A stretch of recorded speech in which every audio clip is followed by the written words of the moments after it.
Oi, pessoas, tudo bem com vocês? Eu sou o Lelo e eu voltei a ser criança com esse filme. Eu assisti Ghostbusters Afterlife, produção de ação e aventura que é uma continuação direta dos filmes dos anos 80. Ele funciona quase como um reboot apresentando os caça-fantasmas para uma nova geração, mas com boas doses de nostalgia. Quem teve contato com os filmes anteriores, como eu tive durante a minha infância, vai encontrar um prato cheio de referências. Agora, quem não conhece muito bem os filmes pode ficar um pouco perdido no rolê. Bom, como é de praxe neste canal, vou falar um pouquinho sobre este filme aqui, lembrando que eu darei a minha opinião, sem frescura e sem spoiler, ok? E sobre a sinopse, apenas direi que a filha de um dos caça-fantasmas originais herdou a fazenda do pai. Ao se mudar para o lugar, com os dois filhos, ela vê uma oportunidade de recomeçar a vida que já estava bem precária. Porém, o que ela não imaginava é que sua filha tivesse herdado do avô os dotes científicos. E que entre todas as quinquilharias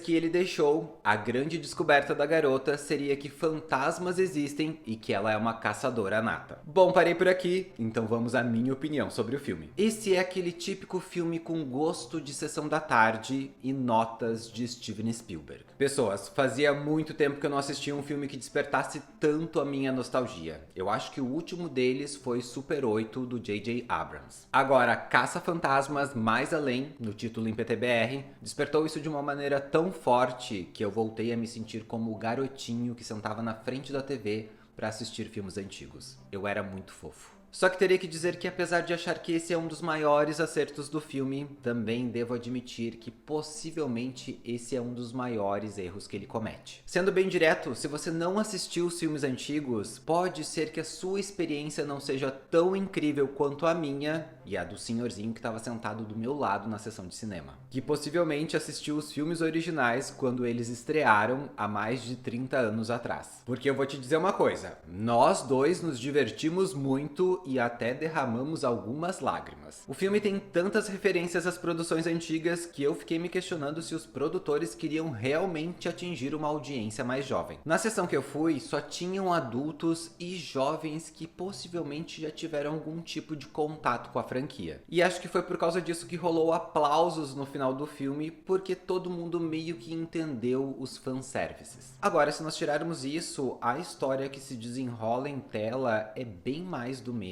e até meio sem graça se a gente olhar com um pouquinho de atenção. Claro, existem algumas espertezas aqui para tentar agradar a nova geração, como um elenco que contém um garoto de Stranger Things e o Homem-Formiga da Marvel. Joga aí no meio algumas cenas de ação extremamente bem feitas e de tirar o fôlego, e talvez você tenha alguma coisa que possa agradar as pessoas que não tiveram contato com a franquia. Além disso, souberam escolher muito bem a protagonista, porque a atriz McKenna Grace está perfeita no papel da Phoebe. Com um currículo bem interessante, com filmes que incluem Annabelle, Eutônia e o mais recente, o Maligno, a menina consegue sustentar muito bem a responsabilidade de ser o personagem principal. A Phoebe é extremamente divertida, mas de um jeito muito único e próprio. E a atriz entrega algo bem interessante aqui, fazendo dela um nome que nós devemos acompanhar com certa atenção. Já o Finn Wolfhard precisa trabalhar um pouquinho mais para tirar das costas a sombra de Stranger Things, mas eu confesso que eu simpatizo bastante com ele. E achei que aqui, numa posição mais de coadjuvante, o garoto tem os seus momentos de charme, apesar de o personagem não dar muita coisa para ele trabalhar. Agora, o Paul Rudd e a Carrie Coon só foram para o set para se divertir. Nitidamente, eles estavam ali só para viver toda aquela nostalgia de uma produção dos Caça-Fantasmas, porque fica muito nítido na cara deles que eles estão se divertindo pra caramba, principalmente na cara do Paul, porque ele tem mais tempo de tela. Só que, pessoas, teve um ator que quase roubou o filme pra ele. Ele é o Logan Kim, muito porque ele mistura no corpo de uma criança de 10 anos as duas últimas gerações. E ele faz isso de um modo impecável. As melhores piadas são as dele e devo confessar que a presença de tela do garoto é indiscutivelmente marcante. Só não tira o trono da McKenna porque a personagem Phoebe tem um charme todo especial. O filme ainda tem algumas participações especiais que aquecem o coraçãozinho dos nostálgicos, principalmente com a participação de um ator em especial numa das cenas mais tocantes do filme. Sim, Eu chorei. E depois de assistir a cena, vai lá e procura no Google que eu garanto que você vai se emocionar também. Agora, quanto à diversão, o filme entrega tudo e mais um pouco. As cenas de ação são muito bem construídas e eu acho que por terem personagens tão carismáticos, elas acabam tendo um pouquinho mais de emoção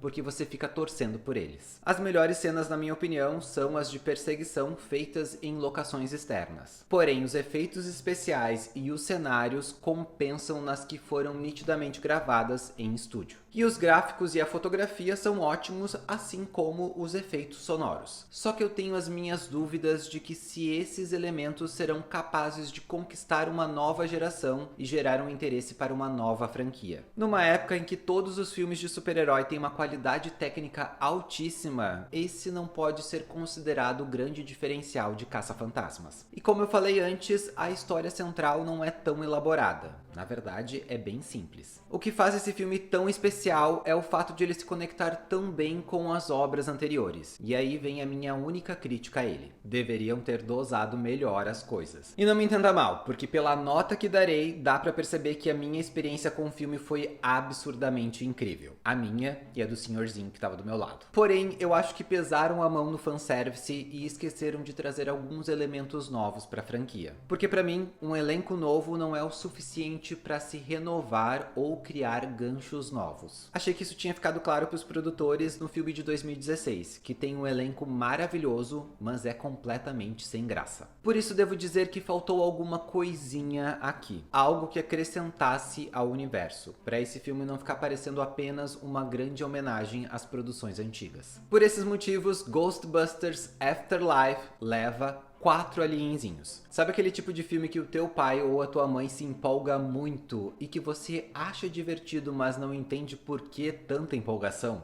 É mais ou menos o que a gente tem aqui. Porém, é um filme para ir assistir com a família toda. Todo mundo vai se divertir, mas por motivos diferentes. Bom, mas como eu sempre digo, essa é a minha opinião. E você, já assistiu o filme? Curtiu? Não curtiu? Deixa nos comentários a tua opinião que a gente vai conversando por lá. Esse é o vídeo de hoje. Se você curtiu, dá um joinha. Se você não é inscrito no canal, se inscreva. Eu vou indo lá. Tchau!